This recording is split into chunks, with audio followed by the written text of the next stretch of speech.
All right, I think we're live.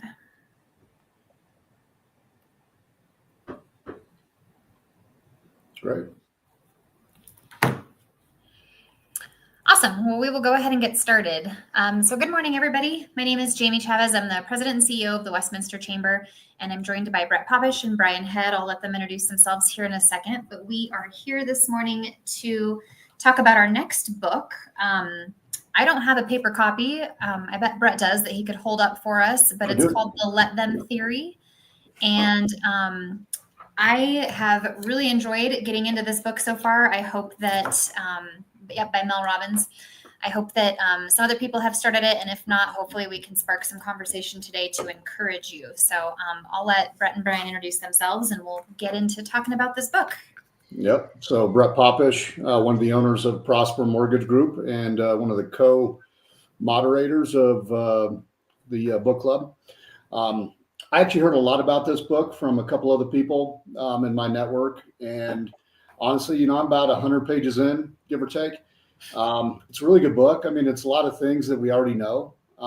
It's a lot of the same principles, but it's a good reminder. But she delivers in a different way that I think can resonate with some people. I do like the way she writes. So, just like any of the other books we choose, hopefully it resonates with you and you pick up something from it. Yeah. Bryan Head, I co-moderate the group as well. This is a new one to me, so I have not yet started it, but I got it, and it looks like a great one. Looks like it's a topic that kind of continues on the trend. I like the way that we've kind of built upon the books that we've done in the past. You don't have to have read any of them, but it kind of just continues the conversation. I've heard a lot about this one, and was talking to somebody about it recently, and it I think just kind of is a mindset shift for some people. And so I think it'll be a good conversation in the group. Yeah. Yeah. Dave just commented that it's one of the best books that we've done year to date in his opinion. So, again, not every book is going to resonate with you. Not every author is good, or not every author might resonate with you. But, I think what I like about the book club so far is we have a good mix of different types of books, different types of authors that I'm hoping, everybody can get something out of the book because we switch it up so often. So. Yeah. Yeah. I just was kind of going through previewing it before the call. And I love some of the chapter titles are things like shocker, life is stressful, or how to love difficult people, or this one's particularly poignant to me this morning, when grown-ups throw temper tantrums. That was my first meeting at the place. I won't ask. I was the one throwing the temper tantrum or the other way around, but so it's things, yes, life isn't fair is another one.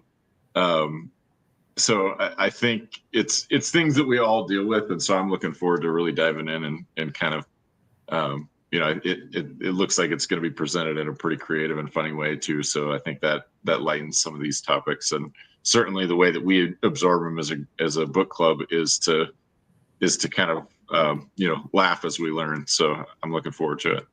Yeah. Yeah. What was it about this book in particular that kind of made you say, let's bring this one into book club? And I know it's new to both of you, but what sparked it? It was one of those things. I've heard about it from so many different people in my network that if more than one person tells me about a certain book, I kind of take notice to it, and I just add it to a list of books. And sometimes I feel like we choose the book that we need at that moment. And one of the impactful things so far that I'm getting out of the book is the fact that you can't change other people. And the principle of let them kind of initially turned me off a little bit because it seemed a bit pacifist. And for those that know me, know that I'm anything but a pacifist. But it's not so much about being a pacifist, but letting go of other people's opinions, letting go of what other people are going to do, and figure out how you're going to react to it, right? It's kind of the empowering piece of it. Very similar to Extreme Ownership, which was one of our very first books, but it's just presented in a much different way, right? Extreme Ownership, I think, resonates with me and Bryan quite a bit, but may not resonate with everybody just because it's written by two Navy SEALs, and it's a very different delivery. but when you look at the parallels, it's pretty close to one another. So I think that's just, to answer your question, that's kind of why we did that. Yeah. How do you think that go ahead, Bryan, sorry. Oh, I want to say too, I like too, the concept of we've picked a lot of books that, it's a professional development book club, but we've picked a lot of books, and this one's no exception, that I think can apply to other aspects of life. Even the end of this book, there's an appendix that is like how to apply these concepts to parenting, or how to apply these concepts to teams. Doesn't necessarily have to be, your business. And so I think that's another value add of the book club, is we've tried to pick books like this that can be used in other areas of life. Yeah. Yeah, it's interesting. I got to a part where she starts talking crap about her family.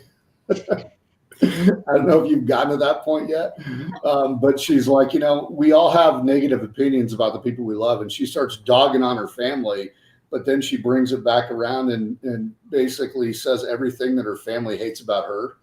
And it's one of those things that it's like, you can love people but still think badly of them, but that doesn't mean you should worry about what those people are thinking about the decisions you make and, moving forward and creating a business or any new endeavor. Right. So there's a lot of different principles in the book that are pretty interesting. We'll just put it that way.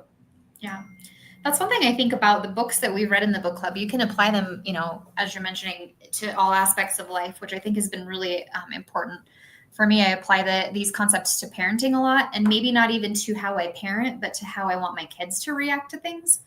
And so there's a lot in this book, I think, that I can begin now to instill in my kids that are like just healthy ways to view the world, and not care as much about somebody said my hair wasn't curly enough today or whatever. My kids come home with the craziest stuff. And so a lot of stuff I can pull from this book to help them out with those situations. So that's always good when you can apply it more ways than one.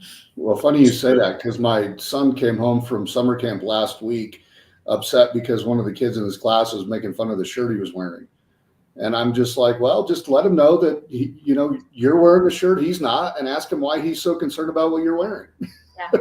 You know what I mean? I think too, like, it used to be, you could operate your business or run your family or, whatever with less insight from the general public. But now, with everything being on social media, just, you can crowdsource an opinion on anything right now. So I think just having that mindset that, hang on, just because everybody has an opinion doesn't mean that necessarily pertains to what I'm trying to do or accomplish here. Right. And you could get paralyzed by just trying to please everybody. And so I think, having books like this that remind you of what's important and how to focus on the things that matter and not trying to please everybody. That's an important skill to have right now. Yeah. Yeah. 100%. As a self-diagnosed people pleaser, I can say I'm pulling a lot from this book, just in just let people think what they think of me, and I'm going to keep doing my things. I think there's definitely some of that I'm taking out of this for sure.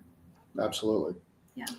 So book club, we're meeting next Tuesday. So what date is that? The 24th at 4 p.m. at Cocopelli? Yep.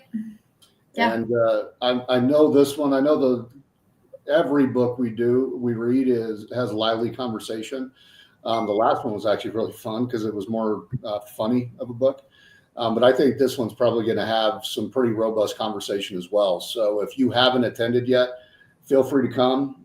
Even if you only get halfway through the book, still come, because you're going to gain insights and different, we all pick up different things from the books that we read. And you might hear something, you're like, oh, I don't remember reading that, or I didn't catch that. But that's kind of how we learn and grow, is from everybody's input with the same book. Yeah. Yeah, it's great. I wrote about it a little bit in the e-blast that I sent out a couple days ago. And somebody, Lindsay Kimball, actually, with the city, wrote back, said she just picked this book up, actually. So she's going to try to come to the book club. So that'll be nice if she's there. We can get some new people there. But yeah, I think it's a good introduction. This book in particular, I think, is a good introduction to the book club. So if you haven't been, this would be a good one to pick up and read and come join us. Absolutely. Yeah. All right. Well, anything else from either of you about this book or book club? No, I would just say, the more the merrier, and there's no judgment. Feel free to come. If you don't want to share any insights or anything like that, you don't have to. We're very friendly. We like to have a lot of fun, have a couple drinks while we do it, and, just network and get to know people. Yep, Absolutely. It's a great group of people. A lot of fun. I think every time we leave there laughing. So come and join us. Yeah. Absolutely. Awesome. All right. We'll hope to see everybody there. If you have any questions, please feel free to reach out and we'll get you pointed in the right direction. But happy reading. All right. Thanks so much. Bye, everybody.